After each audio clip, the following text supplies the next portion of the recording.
Next guest admits he looks and sounds a bit like a bank manager, but he's one of the biggest names in reggae music. David "Ramjam" Rodigan is 65, has been DJing for almost 40 years, and is probably the only person ever to have been awarded both an MBE and the title of World Sound Clash Champion. We'll talk to him in a moment, but first, here he is in action.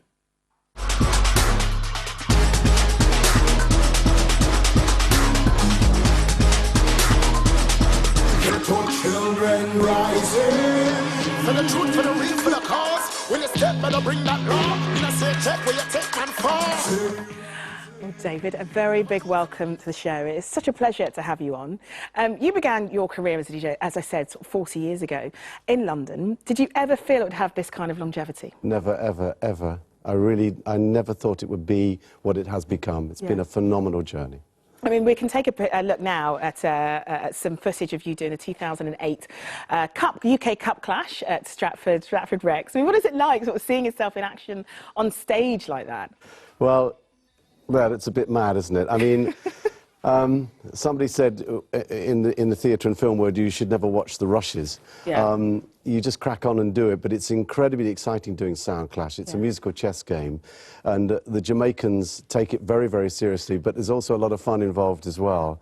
And I was playing against my nemesis in the 1-for-1 there, the Great Bass Odyssey, so it was a very exciting night. It really was. It was amazing. I mean, your passion is undeniable. I mean, you were a massive deal in my household growing up. My dad absolutely loved listening to you on radio, and he was also one of those West Indians who thought that you were black, which would happen all the time, wouldn't they, because of the music you were playing and the way you were playing it and your knowledge. I mean, what was it like when they realised that you were a white DJ? It was amazing. I mean, the first public gig I did was on BBC Radio London in Lambeth Park. It was an outside broadcast, and I'd been on radio for about 9 months. It was the first time I'd appeared in public, and it was amazing because clearly a lot of people were astonished. And the other one was the sort of baptism of fire in the Willesden, the Apollo Club in Willesden, and the MC said, "Here's the man you've been listening to on the radio, David Rodigan," and everyone cheered, and I walked out, and there was a deafening hush descended, and you could see people were quite astonished because they had presumed that the person they were listening to was black, because I cared about the music, I knew about the music, and you know, and I think that was the moment when a lot of people were surprised, and the MC said, "You better play a record and speak." And as I started to speak, I saw a lot of people closing their eyes to identify the voice, and that was, well, a long time ago. I mean, that's the thing, your voice is incredibly identifiable, and the respect you have from fans and artists alike is just incredible as well. I mean, we can take a look at some pictures now of you with a few famous people up on the screen. You can see them there. There's a brilliant picture of you there. I mean, what's it like when you look back at the people that you've met and the experiences that you've had?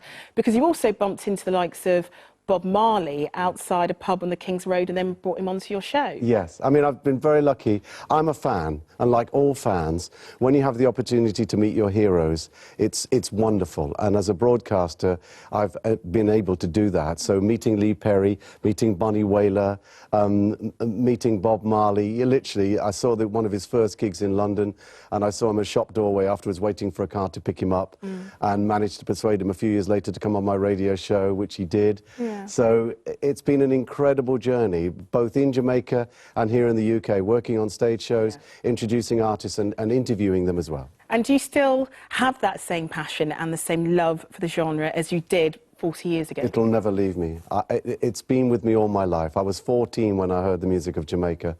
It was 64, I heard My Boy Lollipop, then I heard Prince Buster and the Scatterlights. I was a kid in a village in Oxfordshire, a small village, and I fell in love with this music and this culture, and I ended up on the island in '79, and I've been going back ever since. And I've just come back from Jamaica, and it was amazing to be back there playing again. It's always a wonderful journey down there. And your name is still a big deal in Jamaica as well. David Rodigan, thank you so much for coming in. Thank you, Shani.